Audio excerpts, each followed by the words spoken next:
ओम नमः सिद्धेभ्यो। नमो नमः सत्तुहितंकराय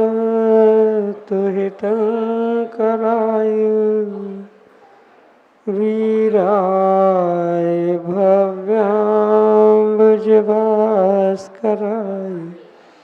अनंतलोकाय सुरार्चिताय देवादिदेवाय नमो जिनाय देवादिदेवाय नमो जिनाय। पंच परमिष्टि भगवान की परम पूज्य आचार्य भगवंत गुरुवर विशुद्ध सागर जी मुनि महाराज जी की परम पूज्य मुनि श्री सुप्रभ सागर जी महाराज जी की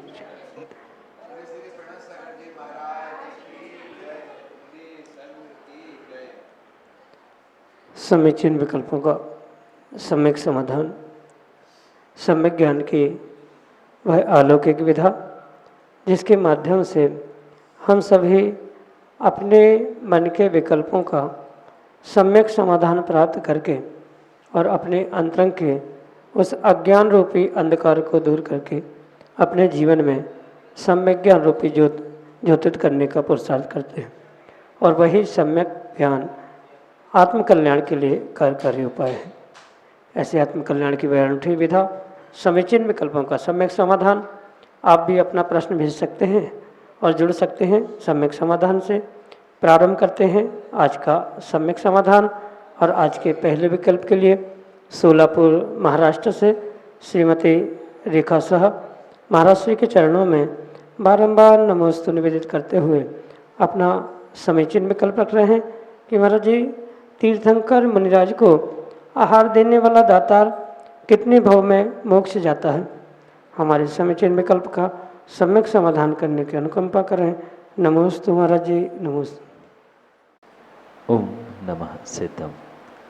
परम पूज्य आचार्य भगवान गुरुवर विशुद्ध सागर जी महाराज के परम पूज्य मुनि श्री सुप्रभ सागर जी महाराज जी की जय।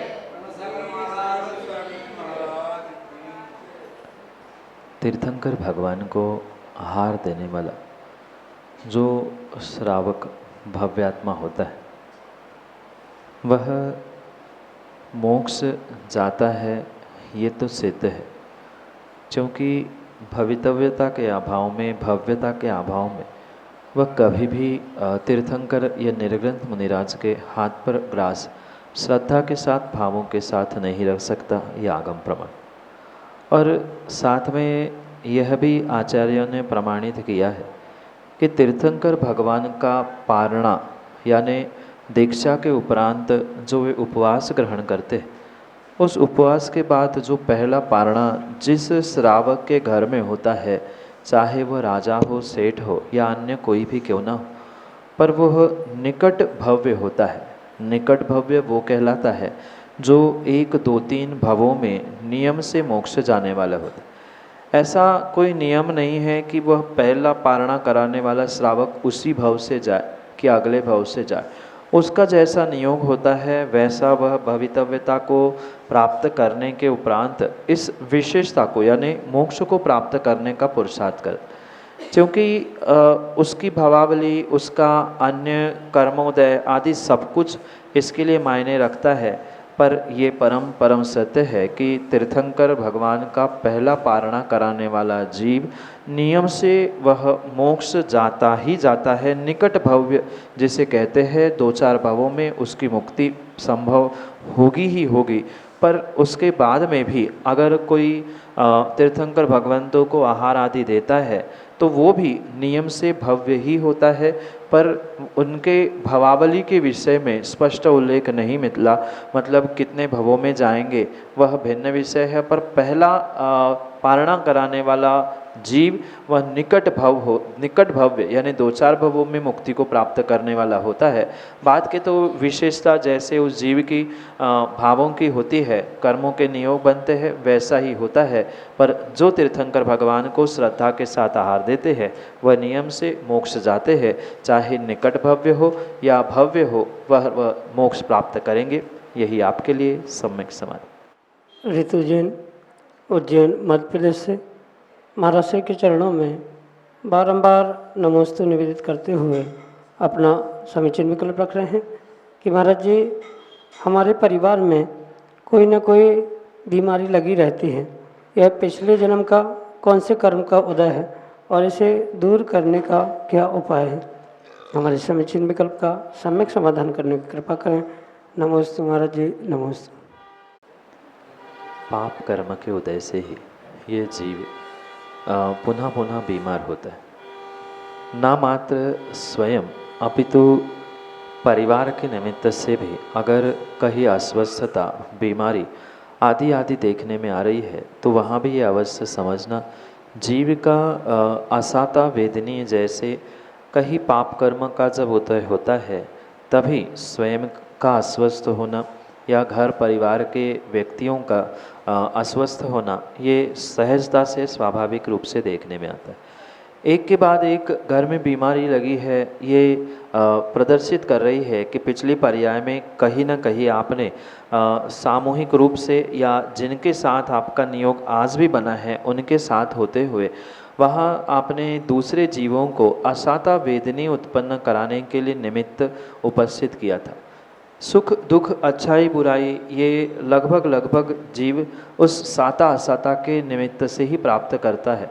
तो जो दूसरे पिछली पर्याय में दूसरों के बारे में अच्छा नहीं सोचना, दूसरों को दुख देना, जो बीमार है उनके लिए कभी औषधि नहीं करना, आदि कार्यों के निमित्त से ही वर्तमान में ये विपरीतता आपके साथ देखने में आ रही है। इसलिए सबसे पहले इससे बचने के लिए सभी जीवों के प्रति ये भावना भाना कि सभी जीव सुखी रहे, सर्वे संतु निरामया आदि जो भावनाएं कही गई है, इस प्रकार से भावना भाना आवश्यक है। चाहे कोई भी प्रकार की भावना हो, मतलब निरोग रहने के विषय में, साता के विषय में, उनको दुख ना हो, कष्ट ना हो, इस प्रकार की जितनी अच्छी भावना आप भाओगे उतनी विशेष पुण्य की प्राप्ति होगी, असाता साता में परिवर्तित होगा और वह दुख भी सुख के रूप में बदलने की संभावना है।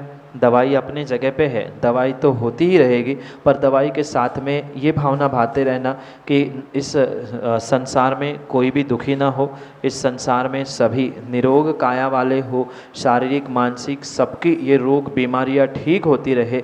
इन्हीं भावों से अगर पूरा परिवार औषधि आदि का सेवन करने का पुरुषार्थ करेगा तो दोनों कार्य यानी अंतरंग कर्मों के निमित्त से, अंतरंग दवाई के निमित्त से और बहिरंग वैसी दया करुणा के कार्यों से भी इन दुखों से, इन बीमारियों से आप बच सकते हैं। यही आपके लिए सम्यक समाधान।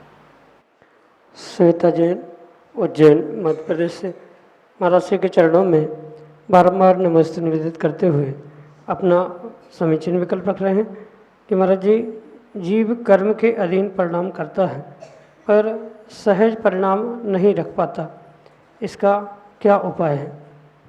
हमारे समीचीन विकल्प का सम्यक समाधान करने की अनुकंपा करें। नमस्ते महाराज जी, नमस्ते।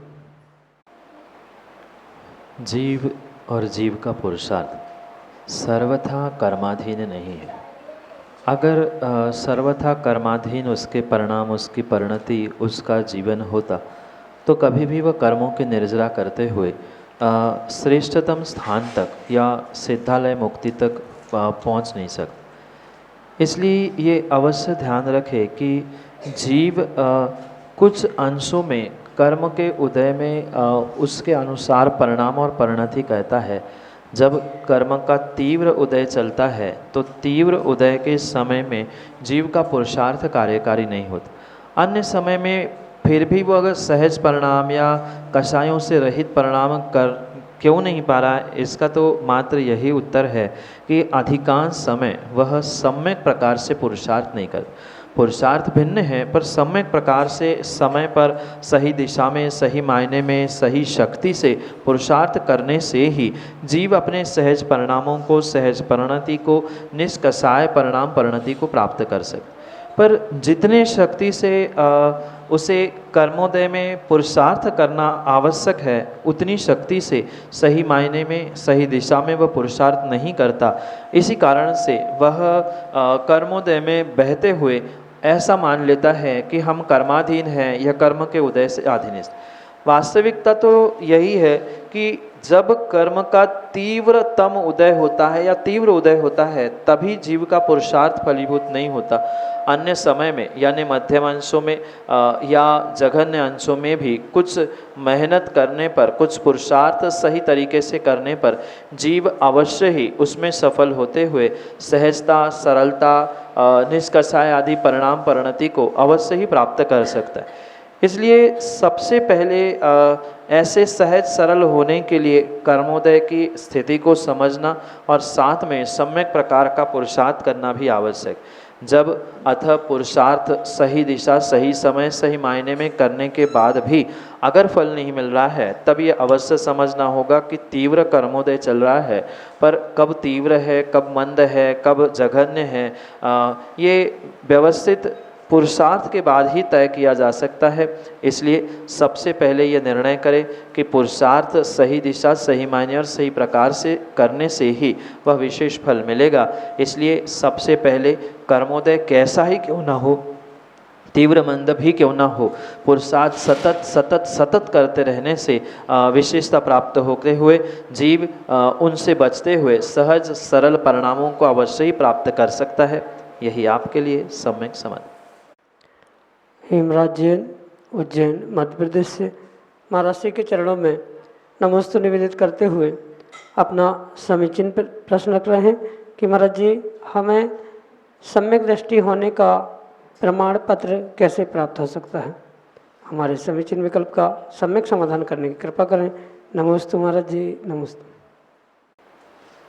किसी बाहर के प्रमाण पत्र से कोई भी व्यक्ति सम्यक दृष्टि बन नहीं सकता, हो नहीं सकता। भले ही वर्तमान में ये व्यवस्थाएं चल रही है, कुछ विशिष्ट संस्था, किस विशिष्ट संघ आदि से जुड़ने से आप सम्यक दृष्टि के प्रमाण और प्रमाण पत्र दोनों को प्राप्त कर सकते हैं।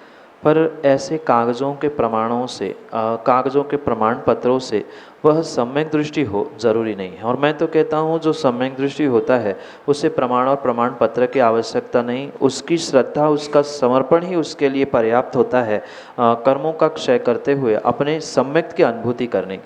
क्योंकि जब तक श्रद्धा की, सम्यक दर्शन की अनुभूति नहीं है, तब तक बाहर के कितने ही प्रमाण मिल जाए, बाहर का कोई किसी प्रकार से आपको सम्यक दृष्टि कहे, मिथ्या दृष्टि कहे, ये भिन्न विषय होता है। पर भीतर में, अंतरंग में जो विशुद्धि उस सम्यक दर्शन से, श्रद्धा से प्राप्त होने की आवश्यकता है, वो सबसे पहले समझने की आवश्यकता।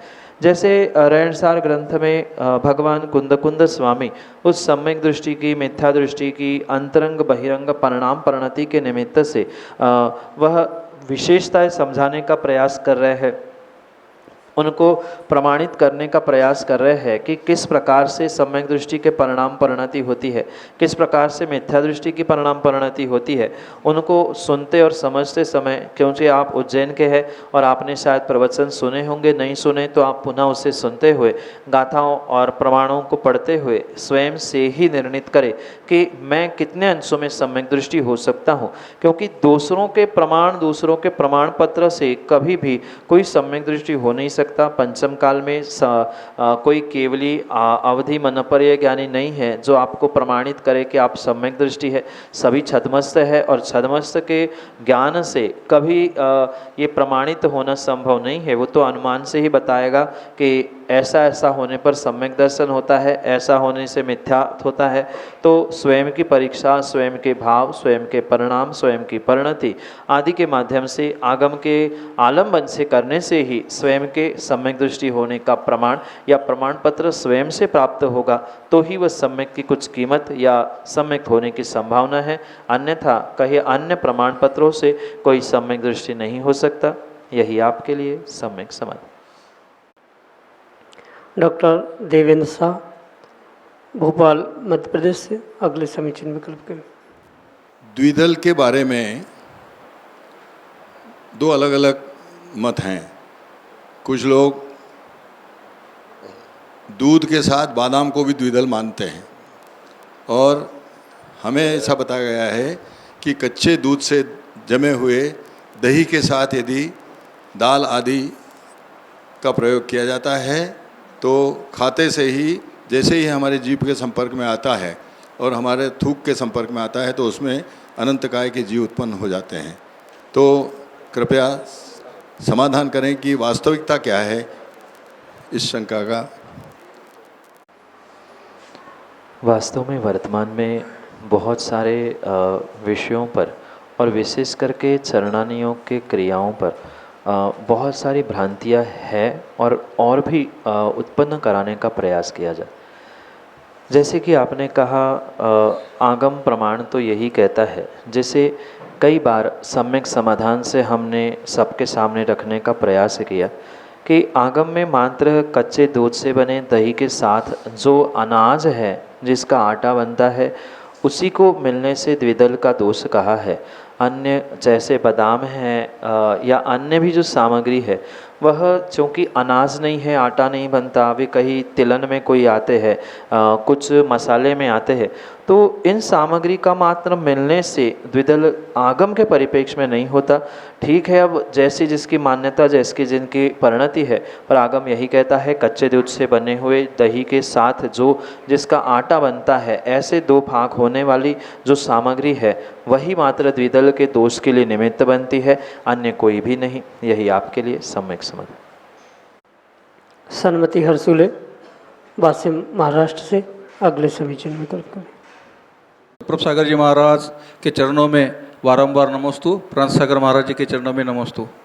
महाराज जी, मेरे मन में जिज्ञासा ये है कि हमने 8 दिन सिद्ध चक्र महाविधान पूजा पूर्ण हुई, उस पूजन में जो शुरू में अष्टक आता था, उस अष्टक में कुछ अक्षर है जो वर्णमालाएँ है, उसका क्या महत्व है और वो क्यों है, इसका हमें समाधान कराइए। नमोस्तु नमोस्तु नमोस्तु।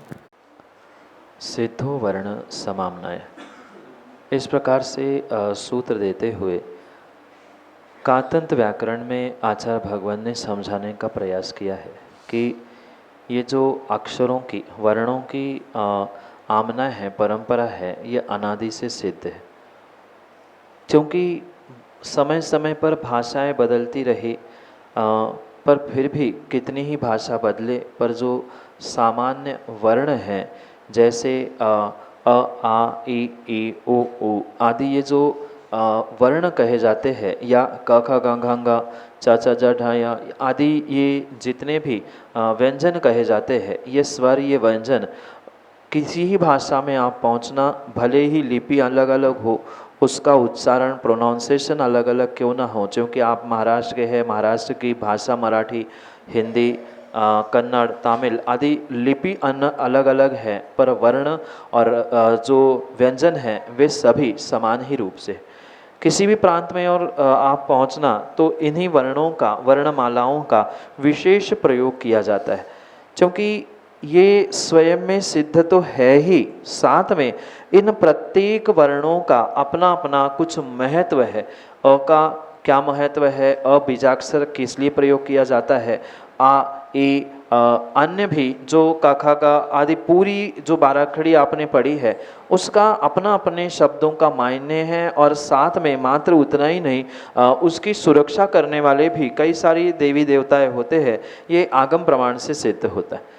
इसलिए आप देखना, कहीं भी जब भी पाषाण की प्रतिमाएं बनती है, वहाँ भी संस्कार करने से पूर्व निर्ग्रंथ मुनिराज इन्हीं बीजाक्षरों के माध्यम से अंकन्यास मंत्रन्यास करते हुए उन्हें प्रतिष्ठित करते हैं। कहीं वेदी प्रतिष्ठा होती है तो वेदी पर भी ओम नमो अरहम आ इ ई आदि लिखते हुए उसकी शुद्धि होती है। कहीं भूमि पूजन शिलान्यास है तो वहाँ भी उस पाषाण खंड पे मंत्र लिखा जाता है या मातृका यंत्र रखा जाता है। ये मातृका मंत्र कहलाता है कि अ से लेकर पूरे उन बीजाक्षरों को ग्रहण करते हुए अंतिम कुछ और बीजाक्षर जोड़ते हुए वो मातृका मंत्र या मातृका यंत्र बनता है। चूँकि इसका विशेष महत्व है, इसकी विशेष ऊर्जा है, एक एक शब्दों के बहुत विस्तार से अर्थ आचार्य भगवंतों ने लिखे हैं। क्योंकि इन पूरे स्वर व्यंजनों का एक एक करके विस्तार से व्याख्यान करना संभव नहीं है। कौन कीर्ति प्रदायक है, कौन दुख निवारक है आदि, उस मंत्रों की आराधना बीजाक्षरों की आराधना से मिलने वाला फल भी क्या है, उनके किस प्रकार से रक्षक देवी देवताएं होते हैं आदि सब कुछ वहाँ पर प्राप्त होता है। और जो इस बार आपने सिद्ध चक्र विधान मंडल विधान किया है तो मंडल को भी आपने अगर देखा होगा तो 8 किनारे पर ये बीजाक्षर लिखते हुए उन मंत्रों को लिखा। उसकी पूजा की जो संतलाल जी ने मुख्यतः से जो विधान रचा है उसकी अगर श्रद्धापूर्वक और विवेकपूर्वक शांति से कोई भूमिका पीठिका जिसे कहते हैं वो पढ़े, वहाँ स्पष्ट रूप से वह यंत्र कैसे बनता है उसका भी उल्लेख है। उस ह्रीम बीजाक्षर से जो कि माया वर्ण कहा जाता है उससे कैसे वह यंत्र की रचना हुई, किन बीजाक्षर को किन दिशाओं से रखने से क्या ऊर्जा प्राप्त होती है, इसका सबका बहुत अच्छे से विस्तार वहाँ पर करने का प्रयास संत लाल जी ने किया है। क्योंकि वास्तव में उनका जो सिद्ध चक्र विधान का वह जो पद्य है वह एक एक पद्य समझने जैसा और चिंतन और सामायिक करने जैसा विषय है। क्योंकि इसका आगम में अन्यत्र भी प्रमाण मिलता है और उसी को लेकर उन्होंने ये सिद्ध चक्र विधान ये पाठ ये रचना बनाने का प्रयास किया है। तो कहने का तात्पर्य मात्र इतना है कि प्रत्येक बीजाक्षरों का अ से लेकर ज्ञ तक का कुछ ना कुछ अर्थ है, उसका कुछ संदर्भ है, किस दिशा में क्या रखने से क्या फल मिलता है ये भी वहाँ प्राप्त होता है। और इसीलिए प्रारंभिक पूजा में आपने पहले दूसरे दिन देखा होगा कि 8 दिशाओं में 8 अर्घ्य चढ़ाए गए और 8 जहाँ अर्घ्य चढ़ाए गए वहाँ तत्त रूप से वह बीजाक्षर लिखे हुए होंगे यंत्र जी में जहाँ मांडना बना था। अगर आपने ग्रंथ में यानी पुस्तक में भी जहाँ वो विधान लिखा है वहाँ भी पढ़ा होगा तो काका गंगा आमुक दिशा में अर्घ्यम निरूपामिति स्वाहा चा चा चा या आमुक, तो ये मात्र एक विशेष ऊर्जा का स्थान है। साथ में वह यंत्र ही सिद्ध चक्र का ऐसा बना हुआ है। उस पीठिका को जो स्थापना या स्थापना से पूर्व में प्राप्त होती है संतलाल जी की, उसके आप गौर से पढ़ने का प्रयास करें। वहाँ उन्होंने बहुत सारा विषय स्पष्ट करने का प्रयास किया है। शांति से कभी विधान के उपरांत उसे पढ़े समझे तो आपको उसका अलग से आनंद आएगा। कई सारे लोगों ने तो मात्र उस पूजा को लेकर प्रारंभिक पूजाओं को लेकर सिद्धों की आराधना रूप सिद्धों के प्रवचन किए हैं, मतलब सिद्ध चक्र पूजा पे प्रवचन हुए, उसकी क्लासेस हुई। तो ये समझने जैसा विषय है। मात्र रहस्य इतना है कि प्रत्येक बीजाक्षर स्वयं में मंत्र है, स्वयं में ऊर्जावान है, सबका अपना अपना एक विशेष फल है। उसका किस प्रकार से संयोग करने से क्या और विशेषता होती है ये सब कुछ हमारे आगम ग्रंथों में प्राप्त होता है। और इसी कारण से ये व्यवस्था आगम में समझाई गई है जो कि संतलाल जी ने अपने पूजा में सिद्ध चक्र विधान में प्रस्थापित करने का प्रयास किया है। यही आपके लिए सम्यक समाधान। सुखदास सन्मति हरसोले बासिम महाराष्ट्र से अगले समीचीन में कल त्रिवार नमोस्तु नमोस्तु नमोस्तु। महाराज जी, प्रतिकूलता में अनुकूलता को धर्म के माध्यम से कैसे साध्य करें, कृपया मेरी शंका का समाधान करें। नमोस्तु नमोस्तु नमोस्तु। माँ, प्रतिकूलता और अनुकूलता ये तो संसार का नियम ही है, संसार का स्वभाव है। अगर हर समय अनुकूलता अनुकूलता अनुकूलता ही बनी रहेगी तो उस अनुकूलता का सुख का भी जीव आनंद नहीं ले पाता। इसलिए ये निर्णय करे कि जब प्रतिकूलता आए तो कहीं ना कहीं कभी ना कभी प्रतिकूलता के बाद अनुकूलता भी आएगी, दुखों के बाद सुख भी आएंगे, कष्ट के बाद पुनः अच्छे दिन भी आएंगे। ये निर्णय प्रकृति संसार के इन बहुत सारे क्रियाओं और साधनों को देख के किया जा सके। जैसे प्रतिदिन दिन ढलने के बाद रात हुई, रात के बाद पुनः सुबह होना, सुबह के बाद पुनः रात होना, ये जैसा क्रम चलता है, कभी 12 घंटे की, कभी 14 घंटे की रात होती है, तो कभी 6-8 घंटे की ही रात होती है। तो जैसे ये काल कम ज़्यादा होते हैं, ऐसे ही इन प्रकृतियों को देखते हुए व्यक्ति को संसार की इन व्यवस्थाओं को भी समझना होगा कि ये दुख, ये परेशानी, ये प्रतिकूलता लंबे समय की नहीं है। जैसे भोजन में भी प्रतिदिन सुबह शाम मीठा मीठा खाने से डायबिटीज़ होने की संभावना होती है। थोड़ा सा कड़वा, चरपरा आदि भी भोजन में स्वाद लिया जाता है। ऐसे जीवन के भी इन विपरीतताओं को, अनुकूलताओं को, सुख को, दुखों को यही सोचते हुए स्वाद लेने की आवश्यकता है कि कोई बात नहीं है कि ये विपरीतता है, लंबे समय तक रहने वाली नहीं है, पुनः ये विपरीतताएं नष्ट हो सकती है आदि सोचते हुए ये विशेषता को प्राप्त करने का आपको पुरुषार्थ करना होगा। ये सहज स्वभाव प्रकृति का जैसा है वैसे ही संसार का है, और वही मुझे छोड़ना है। तो प्रतिकूलता में भी अनुकूलता अपने मन की बनाने की आवश्यकता है। परिस्थिति कभी भी अपने अनुकूल नहीं हो सकती, पर अगर प्रतिकूल परिस्थिति में भी आपकी अनुकूल मनस्थिति बन रही है तो उस प्रतिकूल परिस्थिति पर भी आप मात दे सकते हो, जीत प्राप्त कर सकते हो। यही आपके लिए सम्यक समझ।